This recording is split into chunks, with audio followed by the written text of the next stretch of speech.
Welcome to this DaVinci Resolve Fusion node breakdown. Today's node is part 3 of the paint node, and I know the last two parts went pretty long, so we didn't have a chance to kind of do some like use case. So we're just going to do a couple use cases real quick on this node to see what you would do in a production type thing to correct some footage or fix some footage, which we do quite often. So today probably what I'm just going to do is we're just going to maybe do this gum or belt and maybe get rid of this thing. And I'm going to try to keep this short. I have an extremely busy day today, so I'll try to get this knocked out pretty quick. So first thing we want to do is I want to get some tracks in.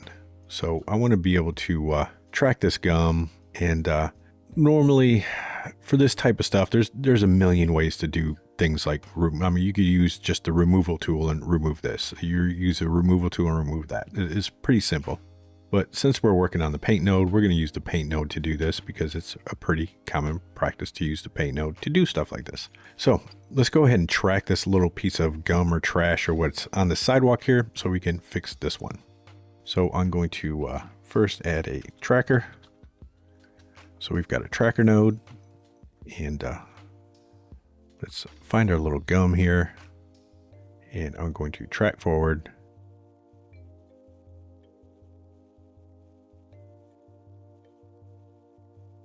So there we go. We've got our track on our gum, and I like to rename my tracks. Track gum. So I just remember, especially if we start getting tons of tracks going on. And let's go ahead and add a paint node. Shift space, paint. So we've got a paint node. So let's make sure we're on the first frame here, and I'm going to zoom into our little gum area, and I'm going to select the stroke. And once I select my stroke, I'm going to select the clone apply mode. So if I hold Alt, I'm going to pick a spot and then paint over this area right here. So now we've got that gum painted over. So once I do that, I can go to my select tool, make sure I select my little stroke I had here. And honestly, the first thing I like to do is I like to go to my little modifiers here, and on our strokes, every time I make one, I like to rename these as well. So if I rename this to gum, now I know that's my little gum stroke. So under our little stroke controls right here, if I go to center, right click, connect to tracker, position, now our little track is connected to that position. So if we look, our gum is kind of gone, but it's not quite covering it all. So we may need to increase our little brush stroke here. And if you remember right, we can do that as long as we use this stroke button. So again, make sure I select that. I'm going to change my size up a little bit and lower my softness.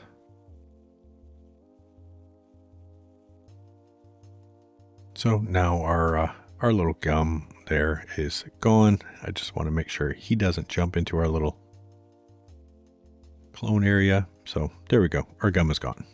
And up here, there's a few ways we can do this. So we can go ahead and zoom in. And for this one, I think I'm going to probably create a polyline. So I'm going to select my polyline and create a little polyline just on this area right here. And I really didn't want to be on clone. My apply mode, I really wanted to do wire removal. So we can go up here and maybe change this and bring it up a little bit. On my polyline, I want to go over here to our little blend type. I'm going to change this to edge blend, and I'm going to increase our distance. So you notice that kind of disappeared. I can bring it up a little more to get rid of more of that tower. And if you remember right, we can create tracks on this. So we'll go ahead and do that for this. So I'm going to select this point right here. I'm going to go to publish and publish to IntelliTracker. So now we've got our little IntelliTracker here.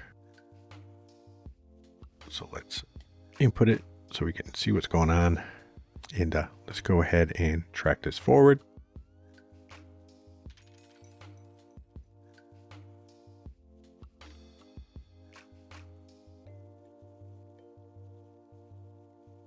go back to the beginning, go to our paint node, and I'm going to, oops.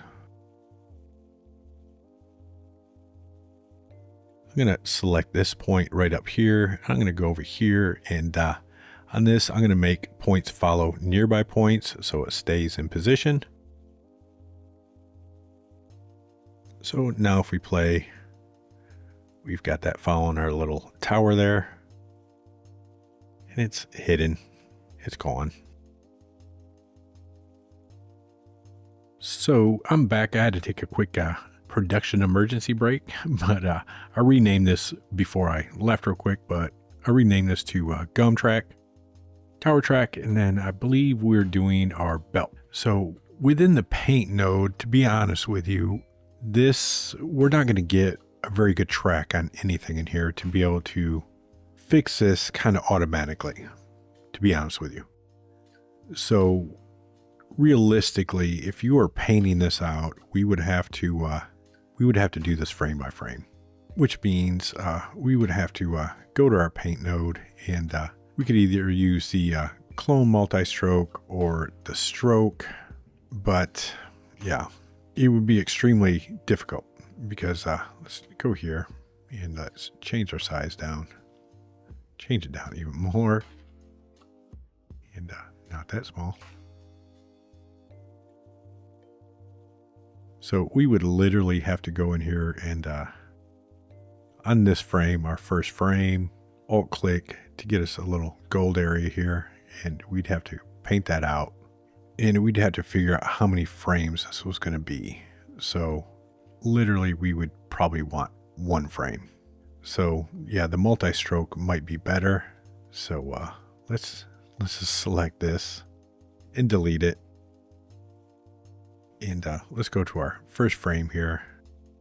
We're going to select multi-stroke. Let's change our size, because this is going to give us literally one stroke. I mean, one frame, because that's where we're set up. Duration is 1. So we can hit Alt Control, click over here, and then we can kind of paint this out. We can go to the next frame, paint this out, go to the next frame, paint it out, go to the next frame, and if we need to change our location, all we have to do is hit the Alt button and change our location. So we could paint that out again. Oops, that was off. So let's just grab down here so we can paint that, go to the next frame, paint it. So this is literally how we would have to do this entire belt, is one by one, and paint it all out.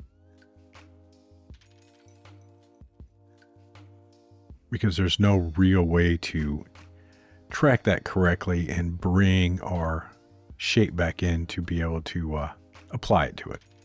So this is really the only way you would be able to do this belt.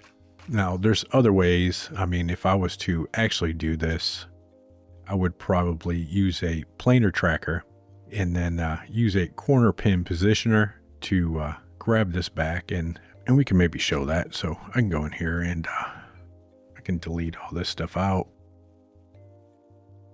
but it's going to be, yeah, there we go. So we're deleted out, and let's go to our first frame. And first thing we're going to want to do is Control C, Control V. Let's get our little media here.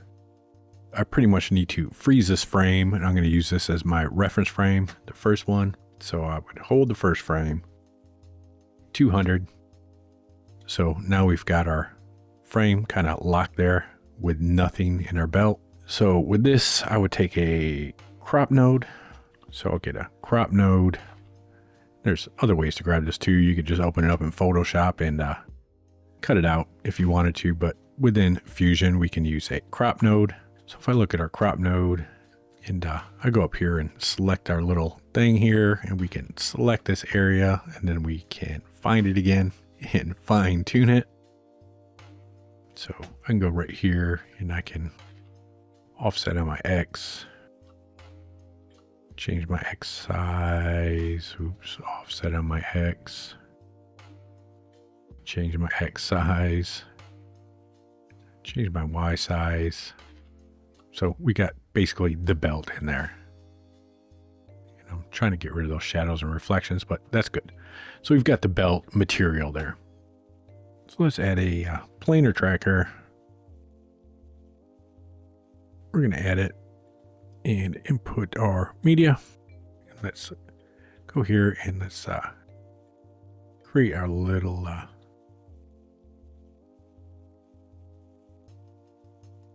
planar track. There we go. That's good. So on here, I'm going to set this. Let's do area. Let's just do translation, rotation, and scale for right now. And let's track forward.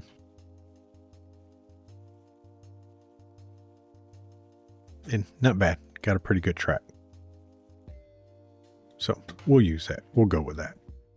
And from here, we're just going to create a planar tracker. So now we've got our little planar transform. Let's set this off to the side. And we're going to grab a merge node. Input our background or our footage for the background for our belt. And we need a corner positioner. Let's go ahead and add our corner positioner. Let's bring that stuff over here. We're going to bring our cropped image over to our corner positioner. So now we've got our corner positioner here. We're going to go from here to our planar transform into our merge node. If we go to our merge node, we've got our little belt right there. So if I go to the corner positioner, we can reposition this on the belt. So let's drag all this down. That one, and that one.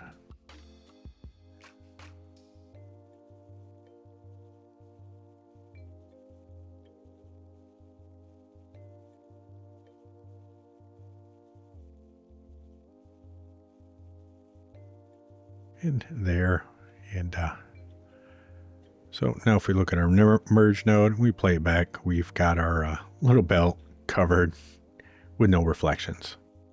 So, and you can make it a lot better if you worked at it more, and you would have to fix the other belt as well. So you'd have one buckle with reflections and one without, but you can see how that's done. But even that, just for our footage, is better than this with our cameraman's feet shining in our belt buckle.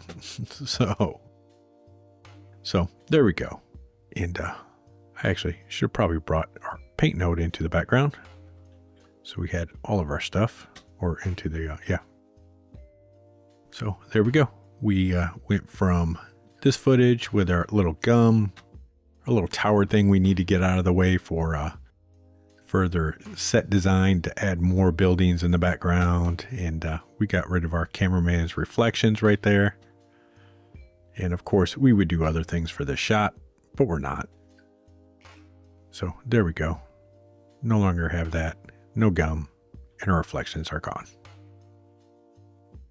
So, and again, you could do this with the paint node itself, but it's every single frame, whereas doing something like this with a corner pin positioner is a lot faster and just gets better results. And again, it depends on the shot, what you're going to use and what you're not going to use. So that is the last portion of the paint node. I will see you in the next node break now.